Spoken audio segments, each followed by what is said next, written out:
പുതിയമനയുടെ പുതിയ എപ്പിസോഡിലേക്ക് ഹൃദയം നിറഞ്ഞ സ്വാഗതം.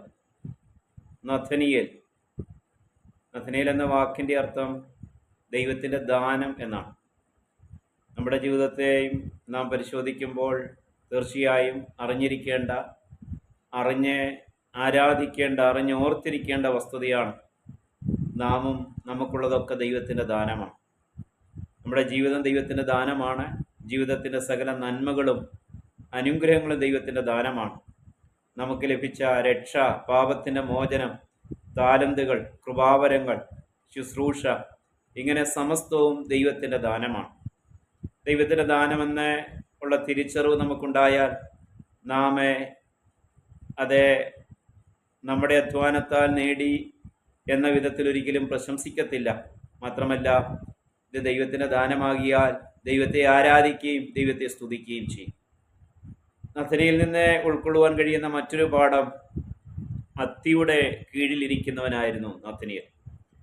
എന്തിനാണ് അത്തിയുടെ കീഴിലെ യഹൂദന്മാർ ഇരുന്നിരുന്നത്?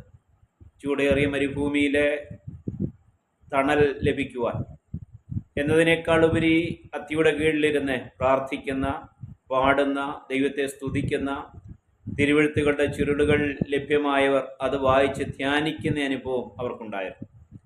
ചുരുക്കി പറഞ്ഞാൽ, യേശു അത് എടുത്തു പറഞ്ഞ് പ്രശംസിക്കണമെങ്കിൽ തീർച്ചയായിട്ടും ഒരു വിശ്രമത്തിന് വേണ്ടി മാത്രം നഥനിയേൽ അത്തിയുടെ കീഴിൽ ഇരുന്നു എന്ന് ചിന്തിക്കുവാൻ നമുക്ക് കഴിയില്ല. അവൻ അത്തിയുടെ കീഴിലിരുന്ന് പ്രാർത്ഥിച്ചിരുന്നു, വചനം ധ്യാനിച്ചിരുന്നു, ദൈവത്തെ സ്തുതിച്ചിരുന്നു. ലോകത്തിൻ്റെ പ്രതീക്ഷയായ, യഹൂദൻ്റെ പ്രതീക്ഷയായിരിക്കുന്ന മശിഹ രക്ഷകൻ, ആ രക്ഷകൻ വരുമെന്ന് പ്രത്യാശയോടെ കാത്തിരുന്നു. നമ്മുടെ ജീവിതവും അനുഗ്രഹിക്കപ്പെടണമെങ്കിൽ പേഴ്സണലായിട്ട്, വ്യക്തിപരമായി വചനം ധ്യാനിക്കുന്ന, പ്രാർത്ഥിക്കുന്ന, സ്തുതിക്കുന്ന, ദൈവത്തെ ആരാധിക്കുന്ന, ദൈവത്തിൻ്റെ കൃപകളെ ചിന്തിക്കുന്ന, കർത്താവിൻ്റെ വരവിന് വേണ്ടി പ്രത്യാശയോടെ കാത്തിരിക്കുന്ന ഒരനുഭവം നമുക്കുണ്ടാകണം. അത്തിയുടെ കീഴിലിരിക്കുക, വ്യക്തിപരമായ ഒരു ആത്മീയ ജീവിതം. ആ വ്യക്തിപരമായിരിക്കുന്ന ആത്മീയ പ്രാർത്ഥന, ധ്യാന ജീവിതമാണ് നമ്മളെ വിശ്വാസത്തിൽ സമ്പന്നരും ക്രിസ്തുവിൽ വളർച്ചയുള്ളവരുമാക്കി തീർക്കുന്നത്. നഥനിയേലിനെ അത് ഉണ്ടായിരുന്നു. അത് കർത്താവ് കണ്ടു. അതുകൊണ്ടാണ് ഫിലിപ്പോസ് മുഖാന്തരം നഥനിയേൽ യേശുവിൻ്റെ അടുക്കൽ എത്തുവാൻ കർത്താവ് മുഖാന്തരം ഒരുക്കിയത്. നമ്മുടെ വ്യക്തിപരമായ ജീവിതം കാണുന്ന ദൈവം നാം പ്രതീക്ഷിക്കാത്ത അനേക അനുഗ്രഹങ്ങൾ നമുക്കൊരുക്കും. ദാവീദ് ഏകാന്തതയിലിരുന്ന ദൈവത്തെ സ്തുതിക്കുന്നത് ദൈവം കണ്ടതുകൊണ്ടാണ്. ആടുകളെ മേയ്ക്കുന്ന ആ ഒരു അനുഭവത്തിൽ നിന്ന് ദൈവം അവനെ തിരഞ്ഞെടുത്ത് ഇസ്രായേലിൻ്റെ രാജാവാക്കിയത്. വ്യക്തിപരമായ ജീവിതത്തിൽ പ്രാർത്ഥിക്കുകയും സ്തുതിക്കുകയും ആരാധിക്കുകയും ചെയ്യുന്നവരെ തൻ്റെ പ്രവൃത്തികൾക്ക് വേണ്ടി, തൻ്റെ മഹത്വകരമായ ശുശ്രൂഷകൾക്കായി കർത്താവ് തിരഞ്ഞെടുത്ത് അഭിഷേകം ചെയ്ത് ആക്കുന്ന ദൈവമാണ്. നഥനിയിൽ നിന്ന് ഉൾക്കൊള്ളുവാൻ കഴിയുന്ന മൂന്നാമത്തെ പാഠം, നഥനിയേൽ യേശുവിൻ്റെ അടുക്കലെത്തി, യേശുവിൻ്റെ അടുക്കൽ വന്നു. നമ്മുടെ ജീവിതത്തെ മാറ്റിമറിക്കുന്ന ധന്യ നിമിഷങ്ങളാണ് കർത്താവിൻ്റെ അടുക്കിലേക്ക് വന്ന് കർത്താവിനെ സ്വീകരിക്കുന്ന, കൈക്കൊള്ളുന്ന നിമിഷങ്ങൾ. നഥനിയേൽ യേശുവിൻ്റെ അടുക്കിലേക്ക് വന്ന് യേശുവിനെ ഗുരുവായി, രക്ഷകനായി, രാജാവായി സ്വീകരിച്ചു.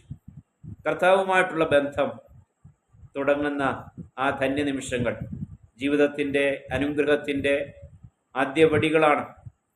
നഥനിയേലിന് അത് ലഭിച്ചു. അവൻ യേശുവിൻ്റെ അടുക്കിലേക്ക് വന്നു. കർത്താവ് പല മുഖാന്തരങ്ങളെ ഒരുക്കും. മുഖാന്തരങ്ങളിൽ കൂടെ നാം യേശുവിൻ്റെ അടുക്കിലേക്ക് വരണം. രോഗസൗഖ്യമാകാം, കഷ്ടതയിൽ നിന്ന് വിടുവിച്ചതാകാം, മറ്റു ചിലർ സുവിശേഷം പറഞ്ഞു തന്നതാകാം, വിശുദ്ധ ബൈബിൾ വായിച്ചപ്പോൾ യേശുവിനെക്കുറിച്ച് തിരിച്ചറിവുകൾ ഉണ്ടായതാകാം, പ്രാർത്ഥനാ കൂട്ടായ്മകളിൽ പങ്കെടുക്കുന്നതാകാം. എന്തുമാകട്ടെ, വിവിധ വ്യക്തികളിൽ കൂടെ, മുഖാന്തരങ്ങളിൽ കൂടെ കർത്താവ് നിന്നെ വിളിക്കുമ്പോൾ മടി പറഞ്ഞു നിൽക്കാതെ, അകന്നു നിൽക്കാതെ യേശുവിൻ്റെ അടുക്കിലേക്ക് വരുന്നെങ്കിൽ അസാധാരണമായ ആത്മീയ അനുഗ്രഹങ്ങൾ, നിത്യതയുടെ ആ ഉറപ്പ് നമ്മുടെ ജീവിതത്തിൽ ലഭിക്കുവാൻ ഇടയായിത്തീരും. അവൻ യേശുവിൻ്റെ അടുക്കിലേക്ക് വന്നു. നഥനിയേലിൻ്റെ ജീവിതത്തിൽ നിന്ന് മനസ്സിലാക്കേണ്ട നാലാമത്തെ പാഠം, യേശു അവനെക്കുറിച്ച് വിലപ്പെട്ട ഒരു സാക്ഷ്യം നൽകി. ഇതാ സാക്ഷാൽ ഇസ്രായേലിൽ. യഥാർത്ഥമായൊരു ദൈവവൈതലാകുന്നതാണ് ഏറ്റവും വിലയേറിയ അനുഗ്രഹം. യഥാർത്ഥ, സാക്ഷാൽ, ശരിക്കും ഒരു ദൈവവൈതലാകുക, ശരിയായൊരു വീണ്ടും ജന്മം, ശരിയായൊരു മാനസാന്തരം, ക്രിസ്തുവിലുള്ള ഒരു ശരിയായ വിശ്വാസം, അതത്രേ നമ്മളെ സാക്ഷാൽ ദൈവപൈതലാക്കി തീർക്കുന്നു. മറ്റൊരു വിശേഷണം കർത്താവ് നൽകിയത് ഇവനിൽ കപടമില്ല. പലരും ദൈവത്തെ സേവിക്കുന്നത് പല സ്വാർത്ഥ ആവശ്യങ്ങൾക്ക് വേണ്ടിയാണ്. പുറമേ ഭക്തിയുണ്ട്, അകമേ യാതൊരു ഭക്തിയുമില്ല. പുറമേയുള്ള ഭക്തിയുടെ മറയിൽ അകത്തെ ദൈവശക്തിയുടെ ബലത്തെ ത്യജിച്ചുകൊണ്ട് കപടതയോടും വഞ്ചനയോടും ജീവിക്കുന്നവർ. യേശു ഈ ലോകത്തിൽ വെച്ച് ഏറ്റവും എതിർത്ത പാപങ്ങളിലൊന്നാണ് കപടഭക്തി.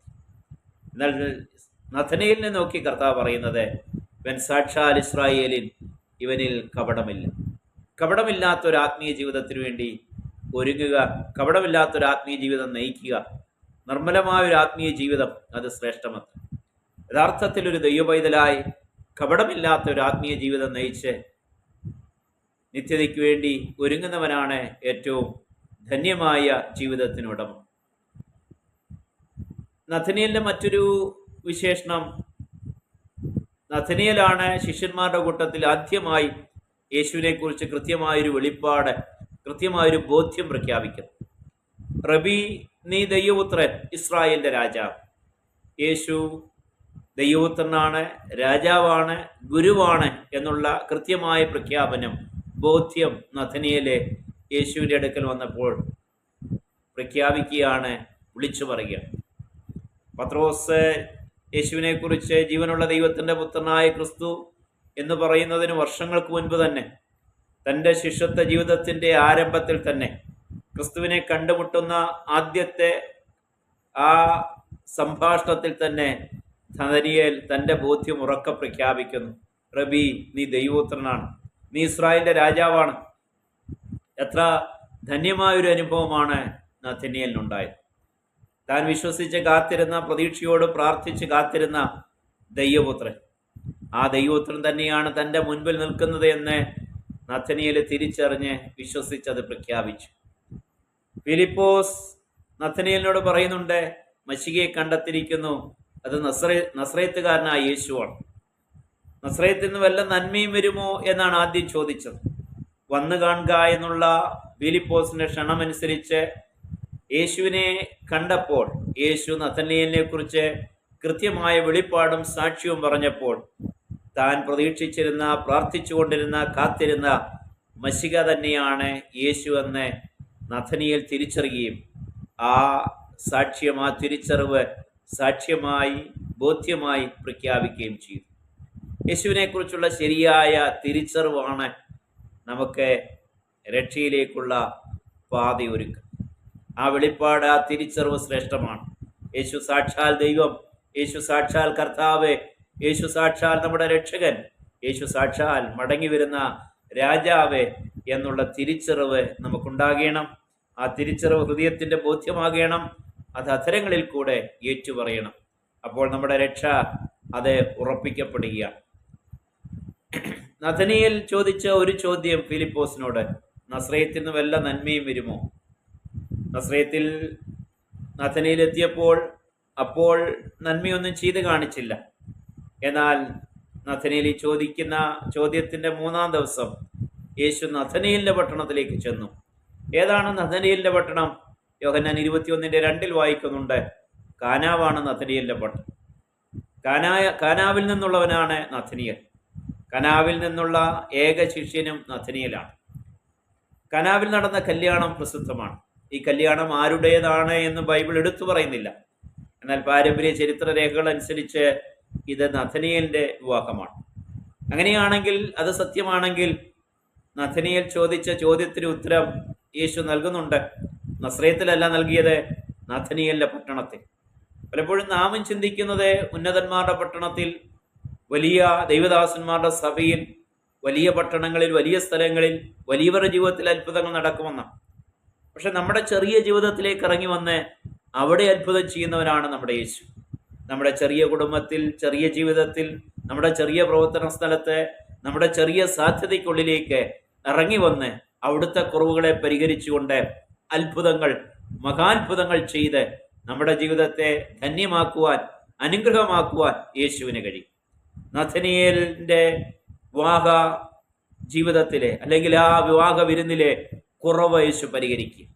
വീഞ്ഞില്ലാതെ വന്നപ്പോൾ കർത്താവ് അവർക്ക് വേണ്ടി അത്ഭുതം ചെയ്യുക. ദൈവത്തിൻ്റെ മഹത്വം അങ്ങനെ വെളിപ്പെടുകയാണ്. തൻ്റെ മഹത്വം യേശു അങ്ങനെ വെളിപ്പെടുത്തും. നഥനീയേലിൻ്റെ പട്ടണത്തിൽ കർത്താവ് തൻ്റെ ആദ്യത്തെ അത്ഭുതം ചെയ്തു. വചനം കേൾക്കുമ്പോൾ ഇന്ന് വിശ്വസിച്ചു കൊള്ളുക. നിന്റെ ചെറിയ ജീവിതത്തിലേക്ക്, നിന്റെ ഇല്ലായ്മയുടെ നടുവിലേക്ക്, നിന്റെ കുടുംബത്തിലേക്ക്, നിന്റെ പ്രവർത്തന സ്ഥലത്തിലേക്ക്, നീ ആയിരിക്കുന്നിടത്തിലേക്ക് ഇറങ്ങി വന്ന് നിന്റെ ആവശ്യത്തിന് നടുവിൽ അത്ഭുതം ചെയ്യുന്ന, കുറവുകളെ നികത്തുന്ന, ദൗർലഭ്യങ്ങളെ മാറ്റുന്ന, ഇല്ലായ്മകളെ മാറ്റുന്ന ഒരു യേശു നിനക്കായി ജീവിക്കുന്നു. അങ്ങനെ നഥനീയേലിൻ്റെ ജീവിതം ധന്യമായി. യോഹന്നാന്റെ സുവിശേഷത്തിൽ നഥനീയേൽ എന്ന പേര് ഉപയോഗിക്കുമ്പോൾ മത്തായിലും മർക്കോസിലും ലൂക്കോസിലും അപ്പോസ്തല പ്രവൃത്തിയിലും ഉപയോഗിക്കുന്നത് ബർത്തിലോമായി എന്ന നാമമാണ്. യേശുവിൻ്റെ ശിഷ്യന്മാരുടെ കൂട്ടത്തിൽ ഒരുവനാണ് ഈ നഥനീയേൽ, ബർത്തിലോമായി. ഈ നഥനീയേൽ ബർത്തിലോമായി ശിഷ്യന്മാർക്ക് ലഭിച്ച കൽപ്പന പോലെ ആ കൽപ്പന ഉൾക്കൊണ്ടുകൊണ്ട് പരിശുദ്ധാത്മാവിന് വേണ്ടി കാത്തിരുന്നു. അങ്ങനെ പെന്തക്കോസ്ത് ദിവസം പരിശുദ്ധാത്മാവിനെ പ്രാപിച്ച, അന്യഭാഷകൾ സംസാരിച്ച ശിഷ്യന്മാരുടെ ഗണത്തിൽ ബർത്തിലോമായി ഉണ്ടായിരുന്നുവെന്ന് അപ്പോസ്തല പ്രവൃത്തി 1:13 നാം വായിക്കുന്നുണ്ട്. പരിശുദ്ധാത്മാവിനെ പ്രാപിച്ചവനാണ് ഈ നഥനീയേൽ അല്ലെങ്കിൽ ബർത്തിലോമായി. അവൻ കർത്താവിൻ്റെ സ്വർഗാരോഹണത്തിന് ശേഷം പരിശുദ്ധാത്മാവിനെ പ്രാപിച്ച് പിന്നീട് ക്രിസ്തുവിൻ്റെ വേലയിൽ ധന്യമായി മുന്നേറിയെന്നാണ് ചരിത്രം പറയുന്നത്. പാർത്തിയ, എത്യോപ്യ, മെസ്സപ്പൊട്ടോമിയ, ലുക്കോനിയ ദേശങ്ങളിൽ പോയി സുവിശേഷങ്ങൾ അറിയിച്ച്, വചനമറിയിച്ച്, സുവിശേഷം പ്രസംഗിച്ച്, ആത്മാക്കളെ നേടി, സഭകൾ, സഭാ കൂട്ടായ്മകൾ സ്ഥാപിച്ച് കർത്താവിൻ്റെ വേല ധന്യമായി തികച്ച് രക്തസാക്ഷി മരണത്തിൽ കൂടെ ക്രിസ്തുവിനെ മഹത്വപ്പെടുത്തിക്കൊണ്ട് തൻ്റെ ഈ ഭൂമിയിലെ ദൗത്യം പൂർത്തീകരിച്ചു. അങ്ങനെ നഥനീയേൽ അല്ലെങ്കിൽ ബർത്തിലോമായി അനുഗ്രഹിക്കപ്പെട്ട ആത്മീയ ജീവിതത്തിന്, ശുശ്രൂഷയ്ക്ക് ഉടമയായി തൻ്റെ ജീവിതം ധന്യമാക്കി. ദൈവത്തിൻ്റെ ദാനമാണ് നമ്മുടെ ജീവിതം. വ്യക്തിപരമായി വചനം ധ്യാനിക്കുന്ന, പ്രാർത്ഥിക്കുന്ന, അത്തിയുടെ കീഴിൽ അന്നിരുന്ന് വചനം ധ്യാനിക്കുന്ന പോലെ, പ്രാർത്ഥിക്കുന്ന പോലെ വ്യക്തിപരമായി വചനം ധ്യാനിച്ച് പ്രാർത്ഥിക്കുന്ന ഒരു അനുഭവം. യേശുവിനെ സ്വീകരിക്കേണ്ടതിനായി യേശുവിൻ്റെ അടുക്കിലേക്ക് വരുന്ന ധന്യ നിമിഷങ്ങൾ. കപടമില്ലാത്ത ഒരു ജീവിതം നയിക്കുക, യഥാർത്ഥ ദൈവവൈതലായി ജീവിക്കുക, യേശുവിനെ കുറിച്ച് ശരിയായ തിരിച്ചറിവുകൾ ഉണ്ടാകുക, ആ തിരിച്ചറിവുകൾ ബോധ്യങ്ങളായി മനസ്സിൽ സൂക്ഷിക്കുകയും അധരം കൊണ്ട് പ്രഖ്യാപിക്കുകയും ചെയ്യുക. യേശു നഥനീയേലിന് കൊടുക്കുന്ന വിശേഷപ്പെട്ട ഒരു വാഗ്ദത്തം, നീ ഇതിലും വലിയത് കാണും. ഇപ്പോൾ മശിയെ നീ കണ്ടതുപോലെ മശിയുടെ ശ്രേഷ്ഠത നീ കാണും. അത് നഥനീയേൽ കണ്ടു. കാനാവിലെ കല്യാണത്തിന് യേശു ചെയ്ത അത്ഭുതം കണ്ടു.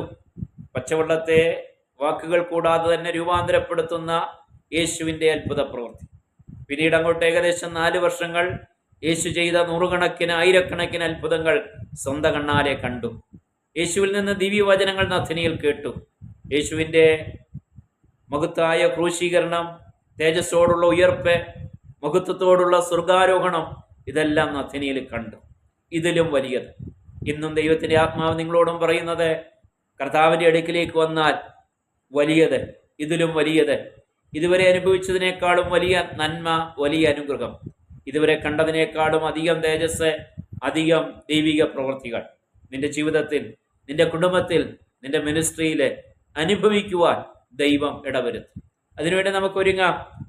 നാം ഭാവിയിൽ മണവാളനായ യേശുവിനെ പൂർണ്ണ മഹത്വത്തിൽ, തേജസ്സിൽ, ആകാശത്തിൽ വെച്ച് കാണും. അവനോട് ഒരുമിച്ച് നാം എടുക്കപ്പെടും. നാം സ്വർഗത്തിൽ യേശുവിൻ്റെ ശ്രേഷ്ഠത, സ്വർഗത്തിനും മഹിമ നാം കാണും. നാം ദൈവത്തെ കാണും. ദൈവദൂതന്മാരോട് ചേർന്ന്, ഒട്ടനവധി വിശുദ്ധന്മാരോട് ചേർന്ന് നിത്യത മുഴുവൻ നാം ദൈവത്തെ ആരാധിക്കും.